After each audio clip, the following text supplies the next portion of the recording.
सो functionalism से हमें शुरू करना था। Explain the basic tenets of structural functionalism. Good morning, good morning, good morning. ठीक है, so we had to start with this functionalism. तो देखो, दो तीन चीज़ें हैं। कल भी एक आंसर कॉपी मेरे पास ये आई थी। ठीक है, try to be original your answer copy. ठीक है यार, ज़रूरी थोड़ी है कि आप जो मैंने कह दिया वही जो है वो परम सत्य होगा। आपने खुद भी तो कुछ पढ़ा होगा ना। ठीक है, तो जो आपकी एग्जिस्टिंग नॉलेज है उस पे भी थोड़ा सा आप कॉन्फिडेंस रखिए अपना। ठीक है, ज़रूरी थोड़ी है कि जो मैंने कह दिया उसी को जो है वो आपने फ़कीर की लकीर जो है वो मान लिया। ठीक है, तो ऐसा नहीं करना है। Have confidence on yourself, have faith on yourself. ये बहुत इंपॉर्टेंट चीज़ होती है। ठीक है, as I have already discussed, जो टॉपर्स की आंसर कॉपीज हैं उनके अंदर मुझे ये कॉन्फिडेंस, ये फेथ दिखाई देता है कि उनको पता होता है कि ठीक है, जो हमने पढ़ रखा है that is up to the mark. ठीक है, और फिर उसके बाद जो भी वो पढ़ते हैं they it is basically the value addition.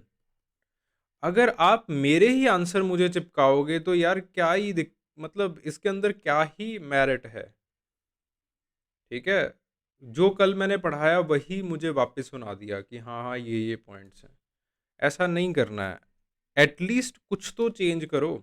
जैसे बहुत खुशी हुई थी मुझे आरुषि की आंसर कॉपी देख के। I am really very sorry यार, मेरे जो पुराना आईपैड है वो ख़राब हो गया था। तो जो आंसर कॉपीज़ हैं वो आपकी, आई लॉस्ट इट।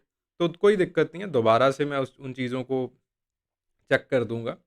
ठीक है, तो आरुषि की आंसर कॉपीज़ देख के सच में बहुत खुशी हुई थी कि यार हाँ, कोई है जिसको ऐसा लग रहा है that I have a faith. मतलब मेरे पास जो है वो कुछ है, ऑलरेडी कंटेंट है। ठीक है, अंकित के भी कुछ कॉपीज़ थी। कोई कोई इशू नहीं, अंकित की भी कोई कॉपीज़ थी, 2-3 जिसके अंदर काफ़ी अच्छा लिखा था। एक और है student Adhyayan Bajpai, he has also written very well. ठीक है, तो इससे आप पता चलता है कि हाँ, आपको कॉन्फिडेंस है और बहुत हद तक यही कॉन्फिडेंस जो है वो आपको आगे तक लेके जाएगा। ठीक है, तो ऐसे में मत रहिए कि जो सर ने लिखवा दिया या फिर जो आज हमने पढ़ा है वही सर्वोत्तम है। ठीक है, चलिए।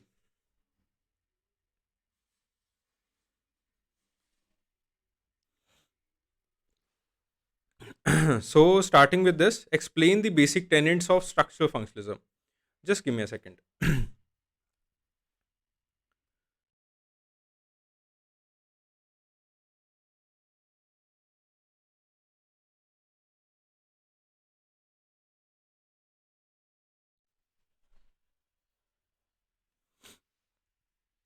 चलिए, so starting with this, explain the basic tenets of structural functionalism.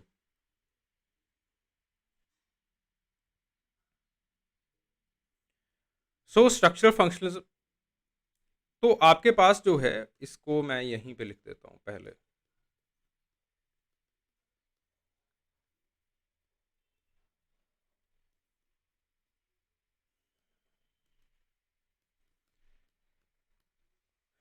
ठीक है, अच्छा, आप में से कौन-कौन से ऐसे लोग, ऐसे बच्चे हैं जो समझते हैं कि उनको स्ट्रक्चरल फंक्शनलिज्म जो है वो समझ में आ गया कि स्ट्रक्चरल फंक्शनलिज्म क्या चीज़ होती है? कोई मुझे समझा सकता है कि स्ट्रक्चरल फंक्शनलिज्म का क्रक्स क्या है? स्ट्रक्चरल फंक्शनलिज्म का एसेंस क्या है?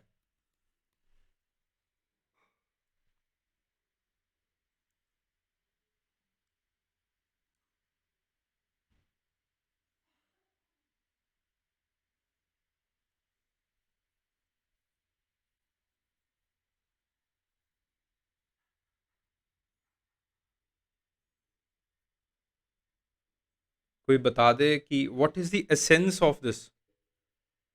मैं ये नहीं कह रहा हूँ कि रेड क्लिफ ब्राउन ने कहाँ पे काम किया एक्सेट्रा एक्सेट्रा। आपकी अंडरस्टैंडिंग क्या कहती है स्ट्रक्चरल फंक्शनलिज्म की, कि स्ट्रक्चरल फंक्शनलिज्म क्या चीज़ है।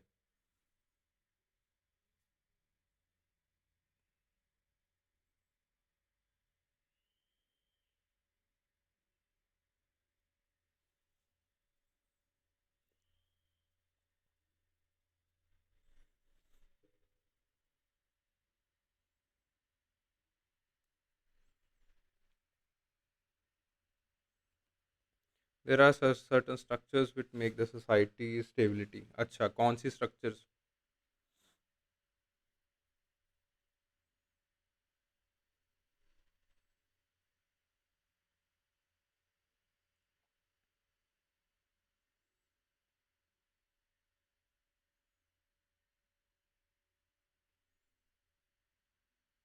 Orderly set of relationship, very good. Interconnected system, ये स्ट्रक्चरल फंक्शनलिज्म है। इंटरकनेक्टेड सिस्टम किस चीज़ का?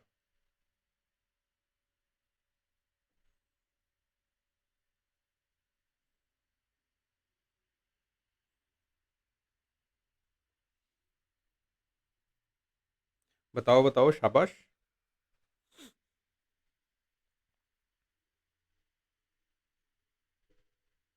किस चीज़ का इंटरकनेक्टेड सिस्टम, क्या बात कर रहे हो आप? कोई भी थ्योरी है ना, उसको try to be objectively very clear about it. जैसे हम क्लासिकल एवोल्यूशनिज्म की बात करते हैं, तो क्लासिकल एवोल्यूशनिज्म के अंदर हमेशा हम दो तीन बातें करते हैं।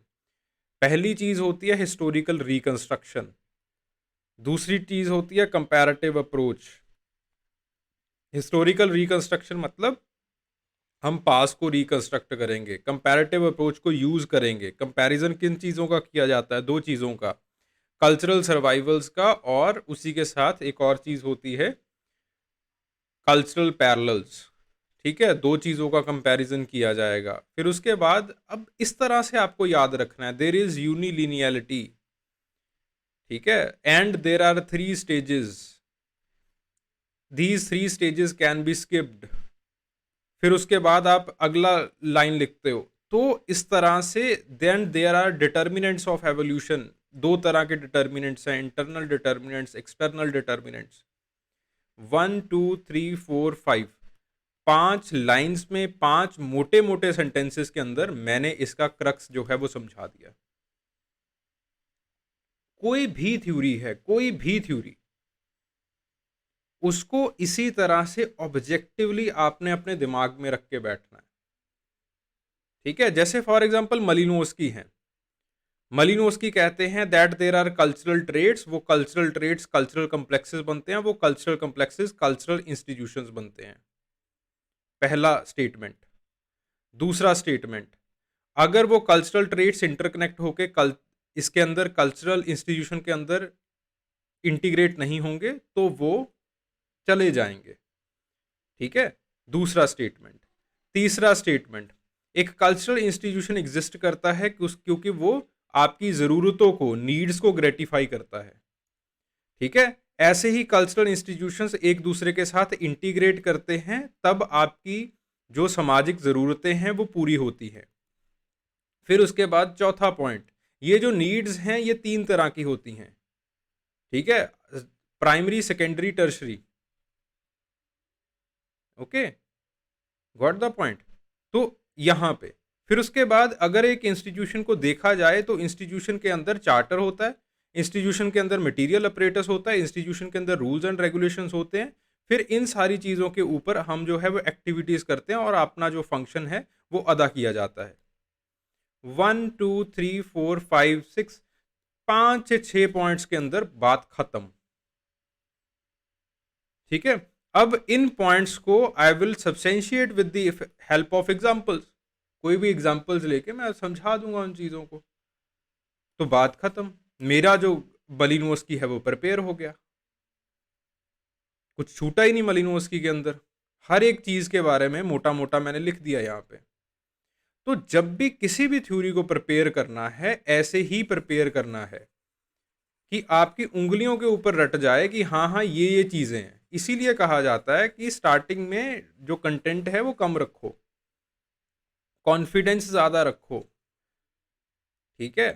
कंटेंट कम होगा कोई दिक्कत नहीं है, कॉन्फिडेंस में कमी होगी, इधर-उधर भटकते फिरते रहते हो, कभी इस टॉपर के नोट पे पहुँच जाते हो मक्खियों की तरह, कभी उस टॉपर के नोट में पहुँच जाते हो, ये सबसे खराब आदत होती है, यूपीएससी की जर्नी में, डुबा देगी आपको। Malinowski says only after the function performance institution continue but structure functional says मैंने यहाँ पे वो तो पूछा ही नहीं है, अपना डिफरेंस तो पूछा ही नहीं है, ठीक है? तो इस तरह से आपको जो अपनी थ्योरीज हैं उनको प्रिपेयर करना है, ठीक है? सो जो बेसिक टेनेंट्स हैं स्ट्रक्चर फंक्शनलिज्म के, वो क्या हैं? दैट पहली चीज, जो इंस्टीट्यूशंस हैं वो इंटीग्रेट करते हैं, एक दूसरे के साथ सिंक्रोनिसिटी के अंदर होते हैं, तभी जो है वो आपके पास वो जो है सोसाइटी का एक ढांचा बना पाते हैं, सोसाइटी के ढांचे के अंदर फिट हो पाते हैं और जो सोशल नीड्स हैं उनको पूरा कर पाते हैं। या फिर आपके पास जो संस्थान हैं वो एक दूसरे के साथ इंटरकनेक्ट करते हैं क्योंकि उनको सोशल नीड्स को पूरा करना है, ठीक है? फिर उसके बाद एक एथनोग्राफर का जो ध्यान है, जो फोकस है एथनोग्राफर का, it should be on the relationships in the society, ठीक है? सो इस तरह से try to remember the objective points, ठीक है? तो अभी मैं आपको टाइम दूंगा, जरूरी नहीं है कि यही आंसर को लिखना है, बट वो जो ऑब्जेक्टिव पॉइंट्स आप बनाओगे ना, उनका at least try to brainstorm about that कि अच्छा दीज आर द पॉइंट्स, पहला पॉइंट ये है, दूसरा पॉइंट ये है, तीसरा चौथा पॉइंट ये है, ये इंपॉर्टेंट है आपकी जर्नी में, ठीक है? मैं हिस्टोरिकल पर्टिकुलरिज्म करता हूँ, हिस्टोरिकल पर्टिकुलरिज्म के अंदर एक एक चीज याद है, ठीक है? कि आपके पास जो है पहली चीज, वो कहते हैं कि कोई थ्योरी बनानी जरूरी नहीं है, अगर आप किसी भी कल्चरल ट्रेट को समझना चाहते हो तो आप उसकी हिस्ट्री के बारे में पढ़िए, हिस्टोरिकल एनालिसिस कीजिए, ठीक है? फिर उसके बाद वो कहते हैं कि आपके पास इस हिस्टोरिकल एनालिसिस के लिए एक्सटेंसिव फील्ड वर्क बहुत जरूरी है, ठीक है? फिर उसके बाद वो कहते हैं कि आपको जो है वो जजमेंटल नहीं होना है, आपको सिर्फ एक पर्टिकुलर ट्रेड को स्टडी करना है, और फिर वो स्टडी करने के लिए मेथडोलॉजी देते हैं, उस मेथडोलॉजी के जो है वो 4 स्टेप्स हैं। फिर आपको केस स्टडी लिखनी है त्रिमशामशा मिथ की। फिर अगर और अच्छे तरीके से हिस्टोरिकल पर्टिकुलरिज्म को समझाना चाहते हो, डेवलपमेंट समझा दो कि कैसे आगे चल के इनके जो शिष्य हैं, रूथ बेनेडिक्ट, मार्गरेट मीड जैसे लोग हैं, ठीक है, या फिर सापीर हैं, उन्होंने किस तरह से जो है वो इसके ऊपर बात की है, ठीक है? तो फिर उसके बाद क्रिटिसिज्म बता दो। पहला क्रिटिसिज्म मैरविन हैरिस का कि भाई साहब कोई थ्योरी नहीं बनाने दे रहे हैं। दूसरा क्रिटिसिज्म है कि आपके पास ये छोटी सोसाइटीज के अंदर ही लग सकता है हिस्टोरिकल पर्टिकुलरिज्म, बड़ी सोसाइटी के अंदर जो है वो लग नहीं सकता है। सो मेरे पास जो है इसके भी पॉइंट्स हैं। सो एवरीथिंग जो भी आप कर रहे हो, आप इस तरह से इन चीज़ों को आपने याद करना है, that these things should be on your tips, ठीक है? कोई भी थ्योरी है, मैरविन हैरिस की थ्योरी है, it should be on your tips कि हाँ ये 4 चीज़ें हैं, इससे आगे की कोई चीज़ नहीं है, ठीक है? इस तरह का अगर कॉन्फिडेंस होगा तो भाई कभी कोई क्वेश्चन जो है वो खराब नहीं जाएगा थ्योरीज में से, ठीक है? क्योंकि चीज़ें उतनी सी ही हैं हमारे पास। It is not something like marriage और किनशिप जिसके अंदर एक आध पॉइंट रह जाएगा या फिर कुछ भी ऐसा है कि उसके अंदर ये कर सकते हो, वो कर सकते हो, बहुत ही लिमिटेड सी चीज़ें होती हैं, उसी में से पूछना है उनको, ठीक है? Got the point? चलो स्ट्रक्चरल फंक्शनलिज्म को लिखो, एंड लिखने से ज़्यादा इंपॉर्टेंट है इसके बारे में ब्रेनस्टॉर्म करो कि इसके अंदर ऑब्जेक्टिवली आपको कितने पॉइंट याद हैं, ठीक है।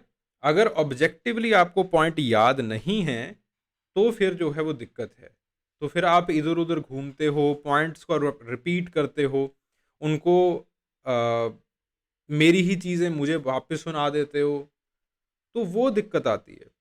ठीक है, गॉट द पॉइंट। चलो टाइम अभी हम शुरू करते हैं।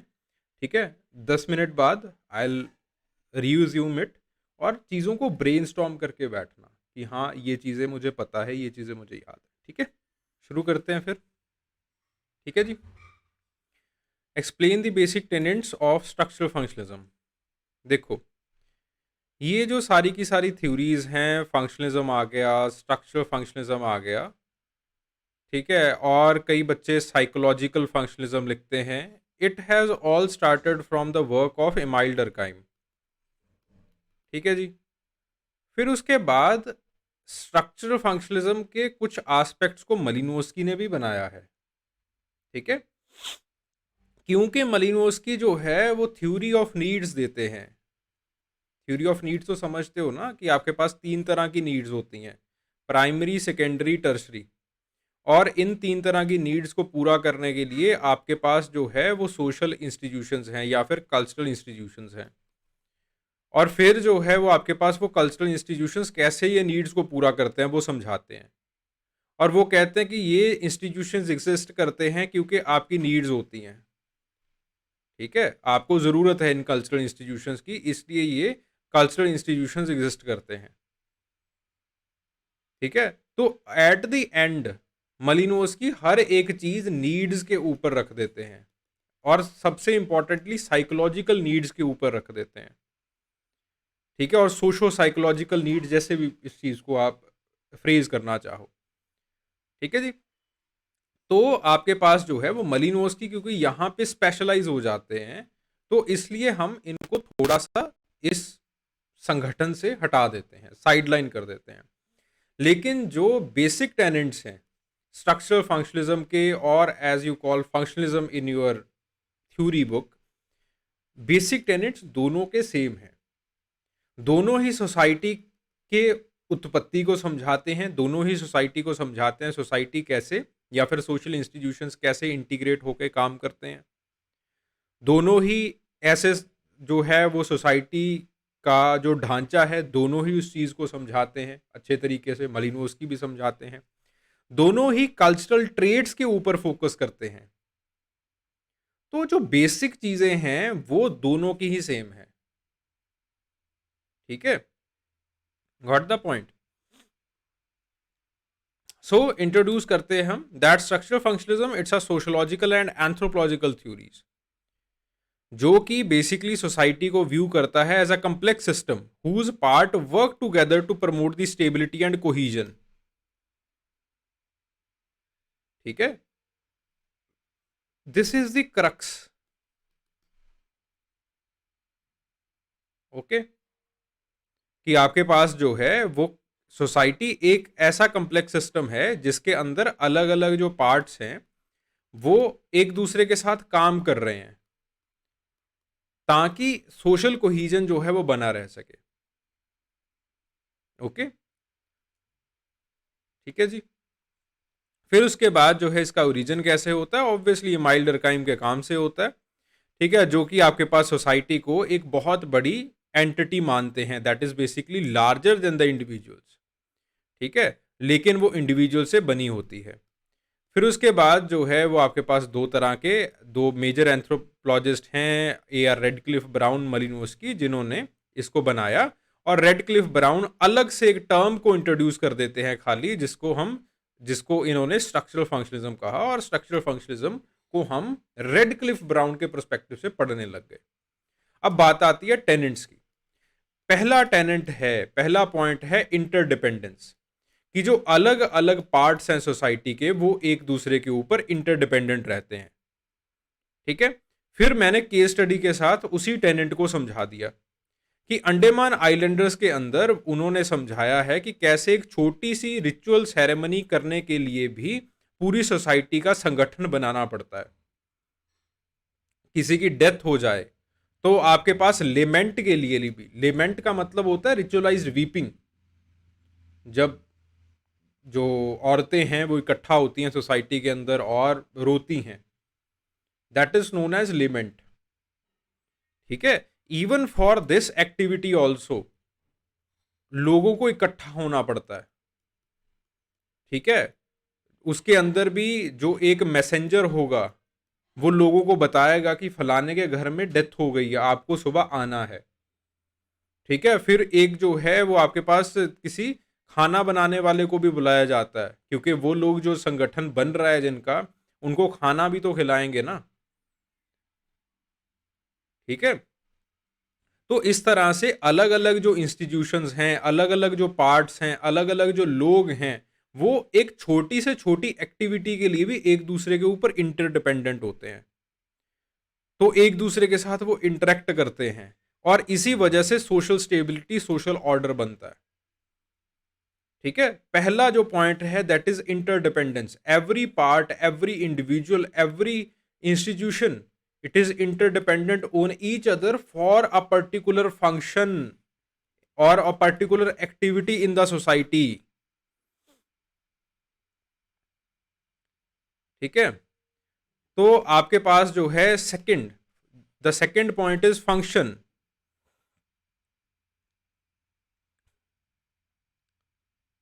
ठीक है, the second thing is function. Each part of the society has a function that contributes to the overall stability of the system. ठीक है, हर एक संस्थान फंक्शन कर रहा है, और ये फंक्शन जो है वो अगेन सोसाइटी के अंदर स्टेबिलिटी लेके आ रहा है। जैसे मलिनोवस्की ने समझाया कि आपके पास जो है जो इनसिग्निफिकेंट एक्टिविटीज भी हैं, फिशिंग, गार्डनिंग, एक्सेट्रा एक्सेट्रा, वो भी सोशल कोहीजन, सोशल स्टेबिलिटी लेके आती हैं। लोग वहां पे एक दूसरे का हाथ बटाते हैं, सोशल रिलेशनशिप्स बनते हैं। तो छोटी से छोटी चीज भी सोसाइटी के अंदर फंक्शन करती है, और यही फंक्शन जो है वो इवन मलिनोवस्की कहते हैं कि छोटे से छोटा जो मैजिक है, छोटे से छोटे मैजिक सेरेमनी, वो भी सोसाइटी के अंदर फंक्शन करती है। देन उसके बाद स्टेबिलिटी को ज्यादा फोकस किया गया है, चेंज को कम रखा गया है। सोशल फंक्शनलिज्म ये अज्यूम करता है that society tends towards equilibrium. Society हमेशा एक स्टेबिलिटी बनाना चाहती है, सोशल कोहीजन बनाना चाहती है। सोसाइटी के लिए चेंज जो है वो ज्यादा इंपॉर्टेंट नहीं है, स्टेबिलिटी ज्यादा इंपॉर्टेंट है। जैसे टेलकट पार्सन का काम है। ठीक है, उन्होंने जो है वो अमेरिकन एजुकेशन सिस्टम को जो है वो found that American education system function to sort individuals into different social roles, और इसीलिए सोशल ऑर्डर बनाने की आपका एजुकेशन सिस्टम जो है वो काम करता है। ठीक है, वो सोशल स्ट्रेटिफिकेशन को भी इसी तरह से देखते हैं कि हर एक जो स्ट्रेटिफाइड इंडिविजुअल्स हैं उनका अलग रोल है, उनकी अलग रिस्पॉन्सिबिलिटी है। तो उनकी रोल और रिस्पॉन्सिबिलिटी की के हिसाब से उनको सोशल रैंक दिया जाता है, और उनका सोशल रैंक जो है अगेन उनकी रोल एंड रिस्पॉन्सिबिलिटी को री इन्फोर्स करता है। इससे अल्टीमेटली सोशल ऑर्डर बनता है। Then social consensus. Social consensus का मतलब क्या है कि सब लोग जो अच्छाई है, सब लोग जो डिजायरेबल गोल्स हैं उसके लिए काम करेंगे, enabling the cooperation between people. जैसे फॉर एग्जांपल इमाइल डरकाइम ने टोटम को स्टडी किया अरुंटा ट्राइब में। तो वहां पे वो समझाते हैं कि कैसे टोटमिक एक्टिविटीज के अंदर देयर इज अ प्रीस्ट। वो प्रीस्ट जो है वो सब लोगों को बताता है that what you should do, what you should not do, so it creates a social consensus in the society. तो क्या है इसमें, चार पॉइंट्स तो हैं। चार पॉइंट्स के अंदर पूरा का पूरा जो मेजर चंक है स्ट्रक्चरल फंक्शंस का वो कंप्लीट हो जाता है। पहला इंटरडिपेंडेंस, ठीक है, दूसरा फंक्शन, तीसरा स्टेबिलिटी, चौथा सोशल कोहीजन, दैट इज इट, और सोशल कंसेंसस, सॉरी। फिर उसके बाद हमने एक एग्जांपल दे दी कि रेड क्लिफ ब्राउन जो है वो आपके पास अंडमान आइलैंडर्स के अंदर वो फोकस करते हैं पैटर्न ऑफ बिहेवियर के ऊपर। ठीक है, अब मैंने थोड़ा सा आपको राइट अप एक्स्ट्रा दिया है कि आप रेड क्लिफ ब्राउन, अगर ये पूछा जाए red Cliff brown and structural functionalism, कि रेड क्लिफ ब्राउन ने पर्टिकुलरली किस तरह से स्ट्रक्चरल फंक्शनिज्म को कंट्रीब्यूट किया है, किस तरह से उन्होंने बनाया है। ठीक है, तो अंडमान आइलैंडर नामक किताब के अंदर जो है, और फिर इनकी एक किताब आई थी structure and function in primitive society, उसके अंदर जो है वो उन्होंने कहा था कि हमें पैटर्न ऑफ बिहेवियर के ऊपर फोकस करना चाहिए। ठीक है, लोग कैसे एक दूसरे के साथ इंटरेक्ट कर रहे हैं in their daily life, in their cultural और सोशल लाइफ, उस चीज के ऊपर हमें जो है वो फोकस करना चाहिए। अगर हम उस पैटर्न ऑफ बिहेवियर के ऊपर भी जो है वो फोकस करेंगे, तब हम सोसाइटी का ढांचा जो है वो देख सकते हैं। अब इसके फंक्शनल प्रमाइसेस क्या हैं? ठीक है, अगेन फंक्शनल प्रमाइसेस हैं कि पहला प्रमाइस है that there is a social system. Social system जो कि अपने आप को मॉनिटर करेगा और वो social high degree of social cohesion जो है वो लेके आने की कोशिश करेगा। दूसरा फंक्शनल एस्पेक्ट है कि हम लोग एक ऑर्गेनिज्म की तरह होते हैं। जैसे ऑर्गेनिज्म के अंदर अलग अलग ऑर्गन सिस्टम एक दूसरे के साथ इंटरडिपेंडेंट होते हैं, वैसे ही हमारे जो सोसाइटी है उसी उसके अंदर भी अलग अलग संस्थाएं, अलग अलग इंस्टीट्यूशंस एक दूसरे के साथ इंटरडिपेंडेंट होते हैं। फिर अगर एक सोशल सिस्टम है तो उसके तीन एस्पेक्ट्स होंगे। This is the structural part of that. ये फंक्शनल पार्ट है, ये फंक्शनल प्रेमिसेस हैं, ये स्ट्रक्चरल प्रेमिसेस हैं। स्ट्रक्चरल पार्ट के अंदर क्या क्या आ जाएगा? सोशल स्ट्रक्चर आ जाएगा, इकोलॉजिकल सिस्टम आ जाएंगे, मैकेनिज्म ऑफ इनकल्चराइजेशन आ जाएगी। सोशल स्ट्रक्चर, कैसे आप अपना फैमिली सिस्टम बना रहे हो, किनशिप सिस्टम कैसे बना रहे हो, पॉलिटिकल सिस्टम कैसे बना रहे हो। इकोलॉजिकल सिस्टम, इकोलॉजिकल सिस्टम का मतलब है कि कौन सी इकोलॉजी के अंदर हो आप। ठीक है, देन इकोलॉ देन आपके पास मैकेनिज्म ऑफ इनकल्चराइजेशन। मैकेनिज्म ऑफ इनकल्चराइजेशन का मतलब हैबिट बिल्डिंग कैसे हो रही है, सोशलाइजेशन आपके अंदर कैसे हो रही है। ठीक है, सो जैसे फॉर एग्जांपल एलपी विद्यार्थी का एग्जांपल है मलेर्स का। अब मलेर्स के अंदर इकोलॉजिकल सिस्टम क्या है? इकोलॉजिकल फुटप्रिंट बहुत कम है, वो ज्यादा लकड़ियां नहीं काट सकते। तो उनको रोकने के लिए बेसिकली क्या किया गया कि एक रिलीजियस इंस्टीट्यूशन बना दिया सोल वर्शिप का, एनिमिज्म का, और उसके अंदर एक गोसाई है। अगर ज्यादा लकड़ियां काटोगे तो ये माना जाता है और बच्चों को ये बताया जाता है गोसाई आपको तंग करेंगे। ठीक है, मैकेनिज्म ऑफ अब हैबिट बन गई कि ज्यादा लकड़ियां आप काटोगे ही नहीं। ठीक है, और उसके खिलाफ एक प्रॉपर रिलीजियस रूल भी बन गया, गोसाई आ गए। ठीक है, फिर उसके बाद जो है जो सोशल स्ट्रक्चर है, आपके पास पोली एंड्रस यूनियंस हैं ताकि पॉपुलेशन एक्सप्लोजन का खतरा कम से कम हो।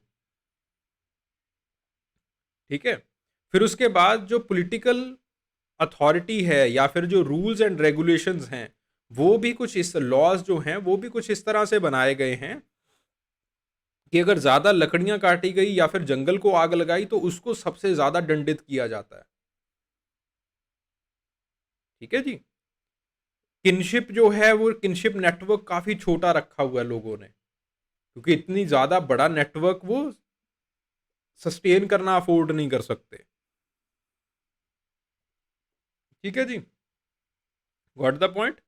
तो बेसिकली जो है वो ये तीनों चीजें एक दूसरे के साथ सिंक्रोनिसिटी के अंदर होती हैं, कोहीजन के अंदर होती हैं, एक दूसरे के ऊपर डिपेंडेंट होती हैं।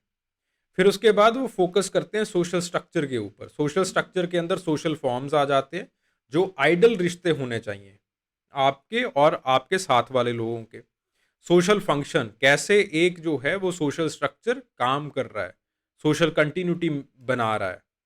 ठीक है, फिर उसके बाद सोशल इंटीग्रेशन, कैसे जो है वो आपके पास सॉलिडेरिटी बन रही है सोसाइटी के अंदर, कैसे जो है वो दो फेजेस आ रहे हैं, यूनोमिया के और डिस्नोमिया के। फिर उसके बाद जो है सोशल लॉज, कैसे जो सोशल लॉज हैं, जो सोशल रूल्स एंड रेगुलेशंस हैं, वो लोगों के इन सारी की सारी चीज़ों को मैनेज कर रहे हैं। फिर केस स्टडी करके हमने सब्सटेंशिएट कर दिया कि कैसे किनशिप सिस्टम जो है वो अंडमान आइलैंडर्स के अंदर मैरिज, इनहेरिटेंस, सोशल रिस्पॉन्सिबिलिटीज़ देता है, ये स्टेबिलिटी बनाता है लोगों के अंदर, क्या करना है क्या नहीं करना है वो बताता है। रिचुअल सेरेमनीज जो हैं उसके लिए लोग एक दूसरे के साथ इकट्ठा होते हैं, कन्फ्लिक्ट रेजोल्यूशन होता है इनके अंदर, they are well adapted to the environment, survival strategies वगैरह सारा कुछ जो है वो किनशिप आपके रिश्तेदार आपको सिखा देते हैं। ठीक है, और आपके पास जो है सोशल स्ट्रक्चर, ये सारी चीज़ें एक दूसरे के साथ इंटररिलेटेड रहती हैं। ठीक है जी, गॉट द पॉइंट। अब बात आती है क्रिटिसिज्म की, क्रिटिसिज्म ऑफ स्ट्रक्चरल फंक्शनलिज्म। पहला क्रिटिसिज्म जो मेजर क्रिटिसिज्म वो आता है कन्फ्लिक्ट थ्योरी के परस्पेक्टिव से। अब कन्फ्लिक्ट थ्योरी वाले कहते हैं कि कार्ल मार्क्स, जैसे कार्ल मार्क्स हो गए और काफ़ी कन्फ्लिक्ट थ्योरी वाले लोग हैं, वो कहते हैं कि जरूरी नहीं है कि हर एक संस्थान एक दूसरे के साथ जो है वो कोहीजन बना के रखे। जैसे फॉर एग्जांपल क्लास सिस्टम का उन्होंने एग्जांपल दिया कि एक जो है वो बोर्जवा क्लास है, एक प्रोलिटेरियत क्लास है, दोनों के अंदर कॉन्फ्लिक्ट दिखाई देता है, दोनों के अंदर कंसेंसस कोहीजन दिखाई देता है, ये जरूरी नहीं है।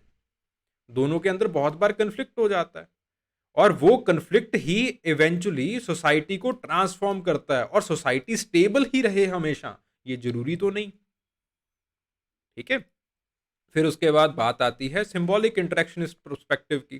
ठीक है, हर्बर्ट ब्लूमबर्ग की पर्सपेक्टिव की। वो कहते हैं कि आपके पास जो है argues that structural functionalism neglects the individual's ability to act according to the interpretation of symbols and meanings. वो कहते हैं कि जब भी कोई रिचुअल एक्टिविटी होती है उसके अंदर सबसे सर्वश्रेष्ठ चीज क्या होती है? सर्वश्रेष्ठ चीज होती है सिंबल्स। कैसे प्रीस्ट उनके साथ बात कर रहा है, और वो प्रीस्ट की सुनते ही क्यों हैं? क्योंकि प्रीस्ट जो है वो स्क्रिप्चर के साथ बैठा होता है। ठीक है, स्क्रिप्चर्स के पास जो है वो बैठा होता है, उसके पास वो प्रेस्टीज होती है। ठीक है, और अब इस प्रीस्ट के ऊपर है, इस इंडिविजुअल के ऊपर है जिसके पास इतनी सारी हमने सिंबॉलिक पावर दे दी है, कि वो किस तरह से सोसाइटी को आगे की तरफ बढ़ा के लेके जाता है। ऐसे बहुत सारे एग्जाम्पल्स हैं हिस्ट्री के अंदर, जब रिलीजियस मूवमेंट्स जो हैं वो सोशल मूवमेंट्स के अंदर तब्दील हो गई। ठीक है, रानी जैसे आपके पास जो है वो नॉर्थ ईस्ट के अंदर है, बहुत सारे रिलीजियस लीडर्स हुए हैं। ठीक है, तन्ना भगत मूवमेंट हुई है इंडिया के अंदर। अब they had the symbolic Prestige with them, तो उन्होंने चेंज जो है वो लेके आए, सोशल स्टेबिलिटी की तरफ नहीं आए वो। ठीक है, तो ऐसी बहुत सारी, फॉर इंस्टांस इन्होंने सिविल राइट मूवमेंट का एग्जांपल दिया। The interpretation of equality and freedom fuelled the individual actions. और आपके पास जो लीडर्स हैं जिनके पास एक जो कल्चरल कैपिटल था, वो सामने आए और उन्होंने चेंज जो है वो लेके आए। ठीक है, देन उसके बाद जो है criticism from the post modern perspective. तो अगेन वो जो है वो कहते हैं कि सोशल इन्फ्लुएंस की कम्प्लेक्सिटी को इन्होंने बहुत ही सिंप्लीफाइड तरीके से बताया है। बेसिकली जो पावर है उसको इन्होंने निग्लेक्ट किया है। ठीक है, तो आपके पास जरूरी नहीं है कि पावर जो है वो कल्चर के हाथ में ही हो, कई बार पावर जो है वो इंडिविजुअल के हाथ में भी आ जाती है। ठीक है, और खास करके जो मिशेल फुको है, वो ये कहते हैं कि जो स्ट्रक्चरल फंक्शनिस्ट हैं उन्होंने बहुत ज़्यादा रिलाई किया है on laws, on cultural rules. जरूरी नहीं है कि सारी की सारी पावर इन्हीं लॉज के ऊपर, इन्हीं कल्चरल रूल्स के अंदर हो। बहुत सारी पावर, बहुत सारा इन्फ्लुएंस जो है वो कुछ इंडिविजुअल्स भी कैरी करते हैं। ठीक है, तो जो सोशल इन्फ्लुएंस है it is very complex phenomena.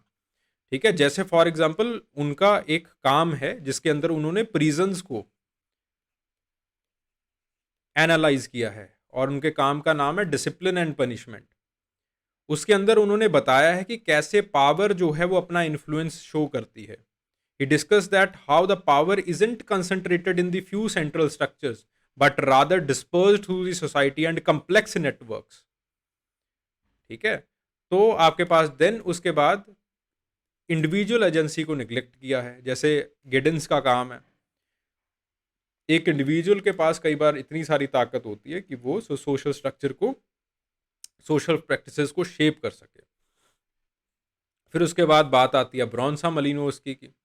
ठीक है, ब्रॉन्सा मलिनोस्की जो है वो दूसरी तरफ से चीज़ को कहते हैं कि उन्होंने नीड्स को जो है वो अच्छी तरीके से नहीं बताया कि नीड्स की पूर्ति कैसे हो रही है। फिर उसके बाद बात आती है एडमंड लीच की। ठीक है, एडमंड लीच जो है वो ये कहते हैं कि आपके पास जो है वो उन्होंने सोशल चेंज को अच्छे तरीके से समझाया ही नहीं है कि सोशल चेंज हो कैसे रहा है। ठीक है, so these are the criticisms. Got the point, समझ में आ गई। इसके अंदर हमने एक इंसान अभी भी, वी हैव लॉस्ट हिम। ठीक है, वो कोई दिक्कत नहीं, आगे फंक्शनलिज्म करेंगे उसमें आ जाएगा। चलो, anybody having any kind of doubt? किसी को डाउट हो भाई किसी तरह का, पूछो।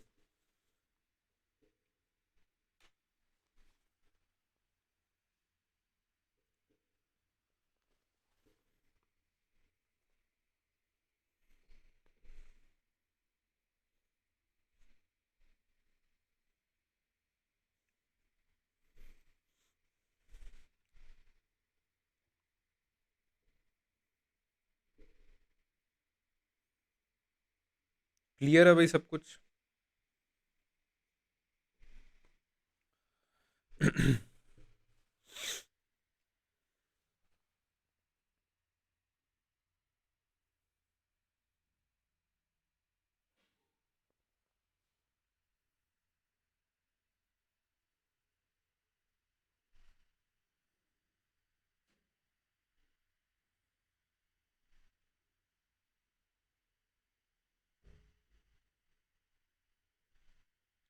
Everything's clear?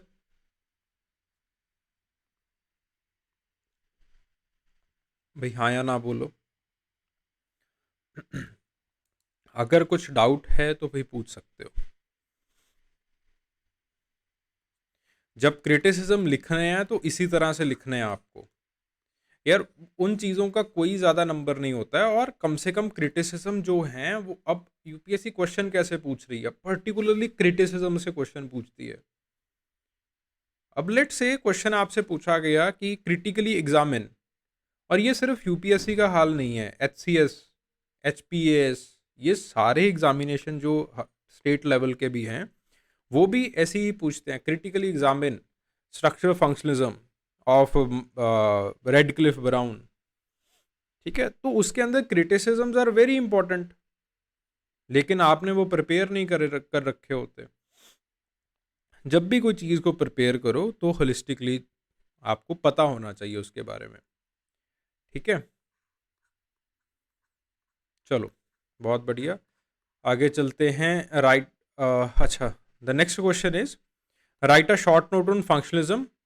और बेसिकली आपको जो है वो फंक्शनलिज्म के हर एक एस्पेक्ट को कवर करना है।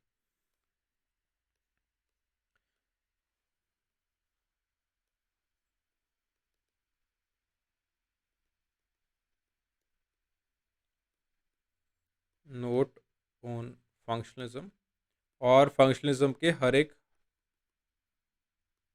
एस्पेक्ट को जो है वो कवर करना है आपको।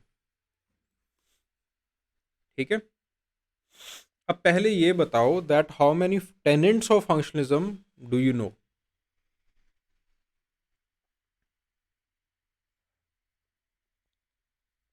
यहाँ पे इंपॉर्टेंट जो चीज़ है वो ये है कि इसके अंदर ये नहीं कहा मलिनोस्की के फंक्शनलिज्म को कवर करना है, यहाँ पे कहा है कि फंक्शनलिज्म को कवर करना है। ठीक है, तो कितने टेनेंट्स के बारे में पता है आपको फंक्शनलिज्म के?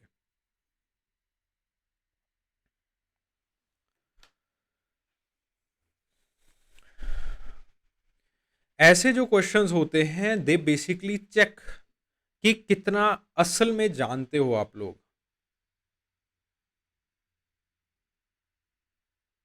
ठीक है, समझ में आ रही है बात,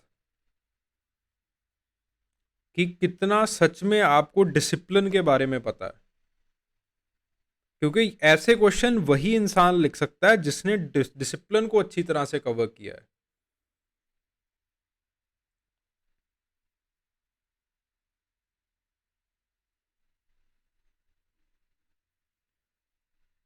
अच्छा, कभी फंक्शनलिज्म लिख के गूगल किया है किसी ने, उसका विकिपीडिया पेज पढ़ा हो?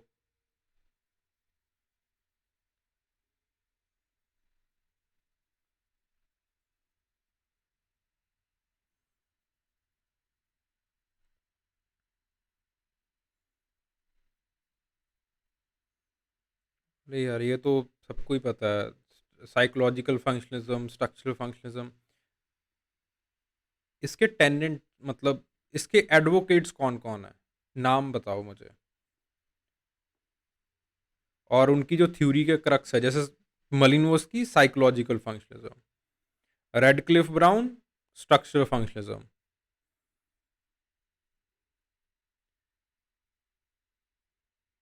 चलो, I am giving you 5 minutes, नहीं 5 तो कम हो जाएंगे। चलो एक बार करो ब्रेनस्टॉर्म इस चीज़ को।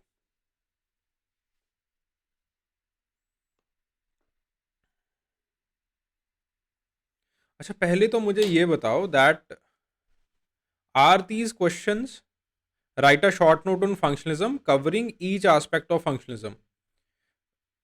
क्या ये पहला पार्ट है क्वेश्चन का, या फिर ये क्वेश्चन दो पार्ट्स के अंदर बना हुआ है, या फिर एक ही पार्ट है क्वेश्चन? क्वेश्चन एक ही है? पहले तो यही समझाओ मुझे, क्योंकि यहाँ पे भी बच्चे बहुत गड़बड़ी कर देते हैं। पहले शॉर्ट नोट लिखने बैठ जाएंगे, फिर आस्पेक्ट कवर करने बैठ जाएंगे। ठीक है, this is the one question, एक ही क्वेश्चन है ये। दूसरा क्वेश्चन डायरेक्शन दे रहा है इसको।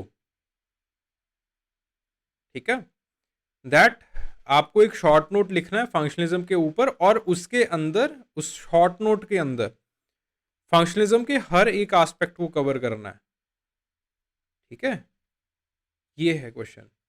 तो ऐसे मत करो कि पहले फंक्शनलिज्म लिख दिया, ये होता है वो होता है, फिर उसके बाद ईच एस्पेक्ट ऑफ फंक्शनलिज्म करके कुछ ऐसा नहीं करना।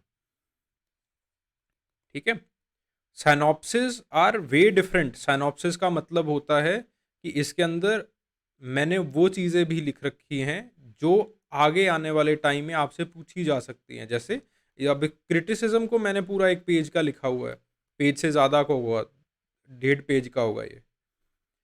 ठीक है, तो ये आगे आने वाले टाइम में आपसे पूछा जा सकता है।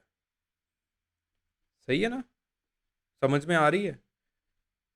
तो जरूरी नहीं है कि जब ये सवाल पूछा जाए उसी का बिल्कुल स्ट्रक्चर्ड आंसर आपको यहाँ पे मिलेगा। उसका साइनॉप्सिस मिलेगा आपको, उसका एनालिसिस मिलेगा आपको। ठीक है, चलो शाबाश। 10 मिनट ले लो, 10 मिनट में इसका जो ब्रेन स्टॉर्मिंग है वो करो कि कौन से एडवोकेट्स के बारे में आपको पता है, और उस पर्टिकुलर एडवोकेट का मानना क्या था, उन्होंने क्या टेनेंट्स दिए हैं। ठीक है, कैसे इस आंसर को, कैसे इस सवाल को स्ट्रक्चर करोगे, उसके अंदर अपना ब्रेनस्टॉर्मिंग करो, और फिर जो है we will try to discuss it. ठीक है, चलो शाबाश। So functionalism it's an anthropological theory जो कि बेसिकली कहता है कि सोसाइटी जो है it's a system of interdependent parts. ठीक है, और वेयर ईच पार्ट, ये जो है वो आपके पास स्पेसिफिक फंक्शन को कंट्रीब्यूट करता है, और ये सोसाइटी के अंदर स्टेबिलिटी और कोहिजन बनाता है। ठीक है, बहुत सिंपल से तरीके से हमने पूरी जो चीज़ें हैं वो समझा दी। ठीक है जी, फिर उसके बाद जो है वो इसके की कंसेप्ट्स और प्रिंसिपल्स के ऊपर हम बात कर रहे हैं, बेसिक जो एस्पेक्ट्स हैं उसके ऊपर बात करते हैं। ठीक है, पहला एस्पेक्ट है इंटरडिपेंडेंस ऑफ सोशल पार्ट्स, जिसको ब्राउन मालिनोव्स्की जो है वो बहुत अच्छे तरीके से समझाते हैं।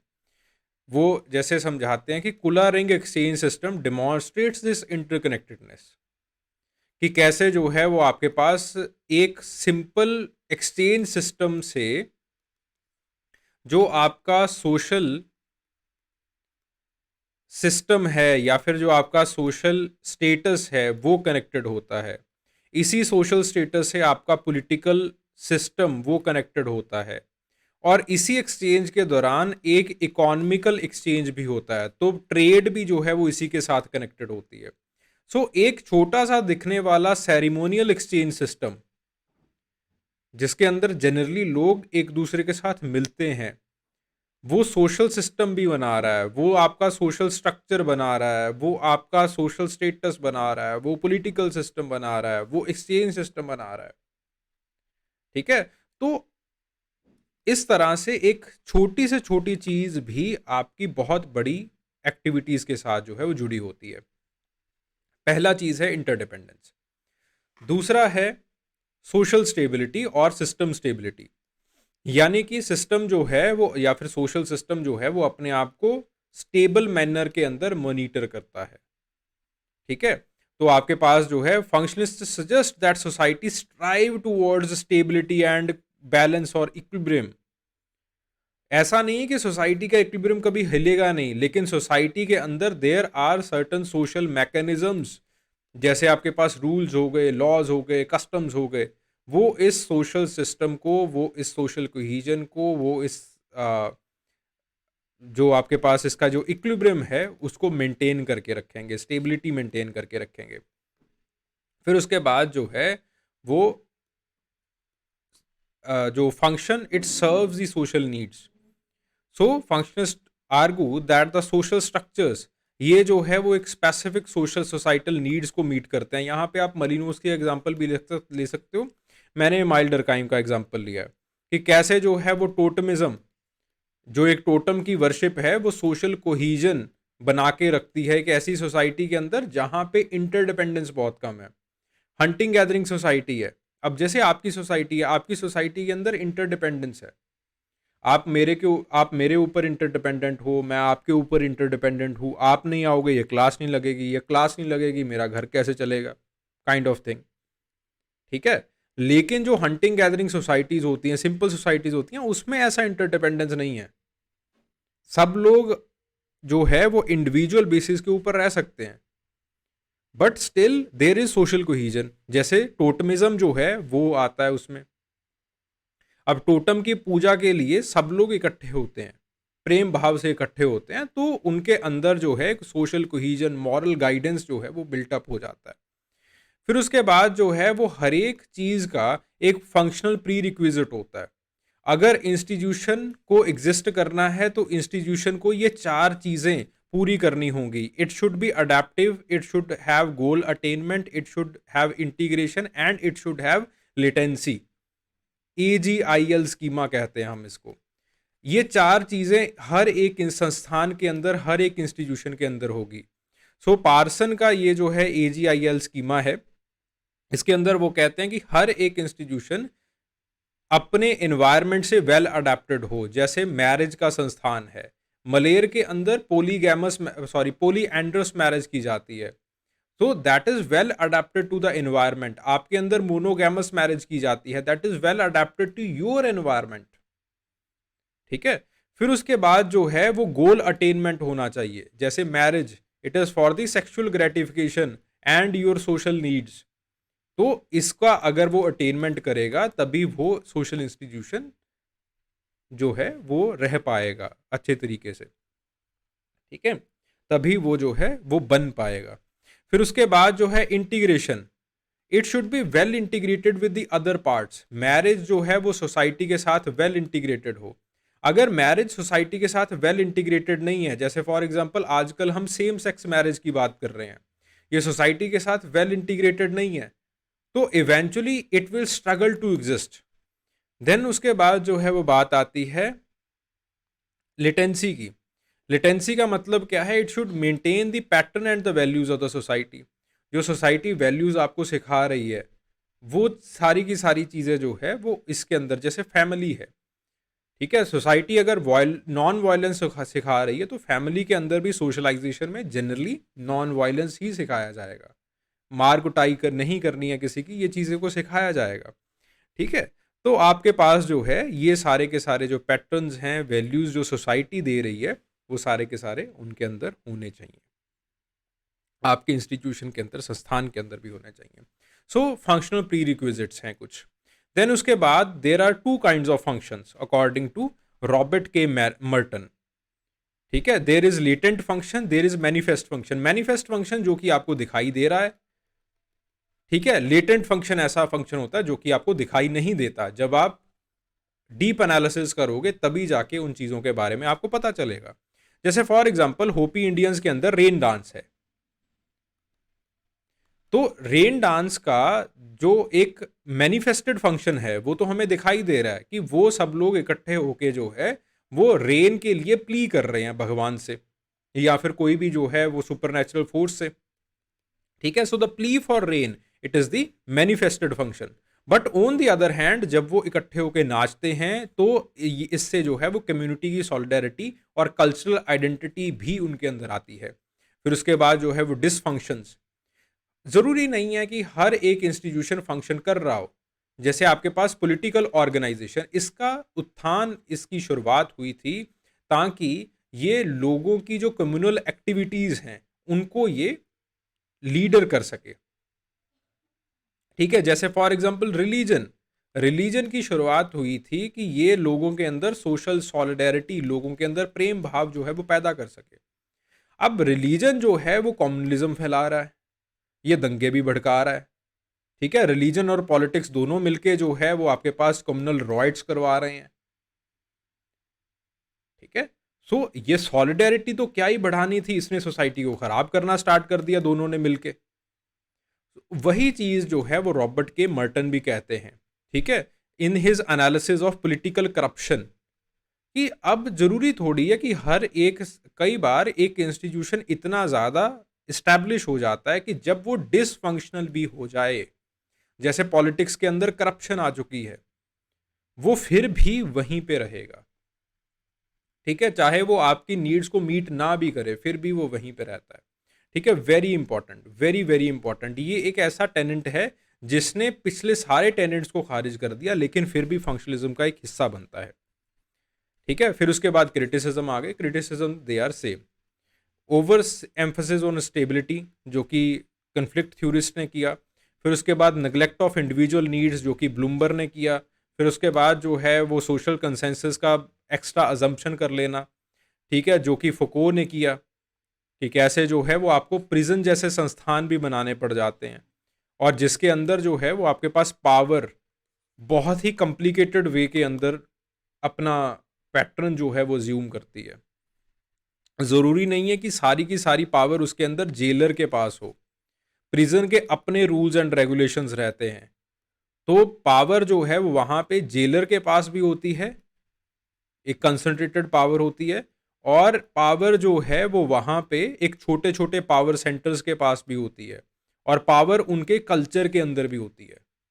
पावर सेंटर्स जैसे छोटे छोटे जो है वो गैंगस्टर हो गए वहाँ पे, ठीक है, जिन्होंने अपना हुकूमत जमा रखा है, तो उनके पास भी ताकत है। पावर जेलर के पास भी है, और पावर उस एनवायरनमेंट के अंदर भी है।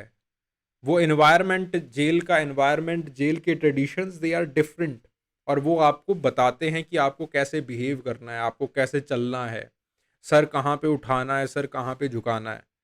जरूरी नहीं है कि जेलर बताएगा या फिर यही लोग बताएंगे, उसका जेल का अपना इन्वायरमेंट भी होता है। ठीक है। तो इस तरह से फुको कहते हैं कि पावर को इन्होंने बहुत सिंपल से तरीके से बता दिया कि पावर जो है वो नीड पूरी कर रही है, जरूरी नहीं है कि ये सिर्फ आपकी नीड को पूरा करेगी। ठीक है। तो पावर का जो पैटर्न है वो बहुत ही कम्प्लेक्स होता है। So these are the major criticisms. ठीक है। तो कहने का मतलब ये है कि जब ऐसा क्वेश्चन आता है, वाइड क्वेश्चन आपसे पूछा जाता है, सिर्फ और सिर्फ ब्रॉन्सा मलिनोस्की के ऊपर नहीं रहना है आपने। You have to tell about everybody. ठीक है। रेडक्लिफ ब्राउन के बारे में बताओगे, डरकाइम के बारे में बताओगे, पार्सन के बारे में बताओगे, मर्टन के बारे में बताओगे। ठीक है। मर्टन का जो डिस्फंक्शंस हैं उनके बारे में बताओगे। तो इस तरह से जो मेजर एस्पेक्ट्स हैं फंक्शनलिज्म के वो आपको मोटा मोटी तरीके से कवर कर देने हैं। ठीक है जी, गॉट द पॉइंट। ठीक है। एक सवाल ये ज़रूर करके देखना, ये पीडीएफ मैंने आपको सेंड कर दी थी। ठीक है।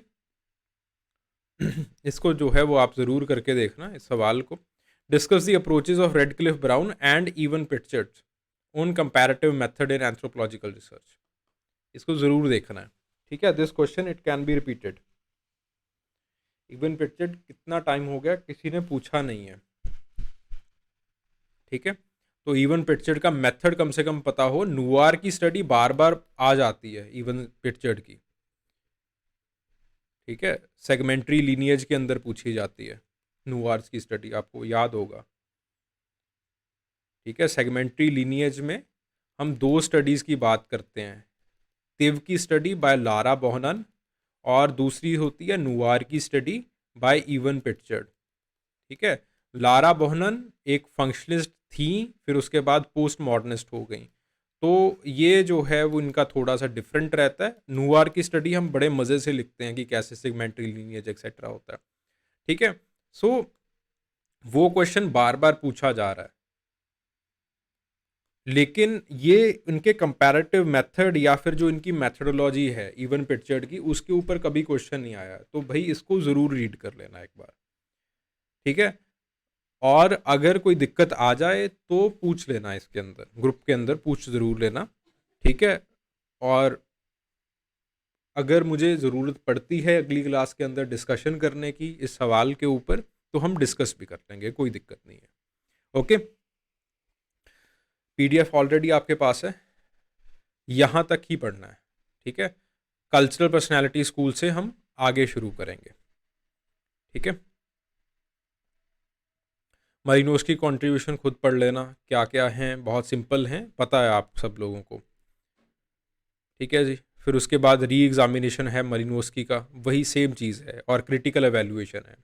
क्रिटिकल एवेल्यूएशन के अंदर कुछ नहीं है, जो रेटिफिकेशन हुआ है फर्दर एंथ्रोपोलॉजिस्ट ने किया है वही हमने लिखा है, ठीक है, और कुछ ज़्यादा नहीं है, ठीक है।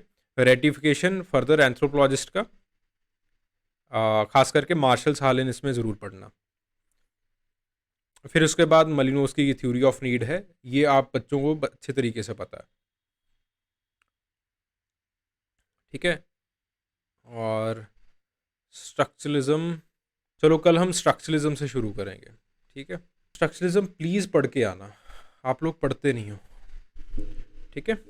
Okay, anybody having any kind of doubt, ठीक है, कोई भी दिक्कत आती है the group is open for you,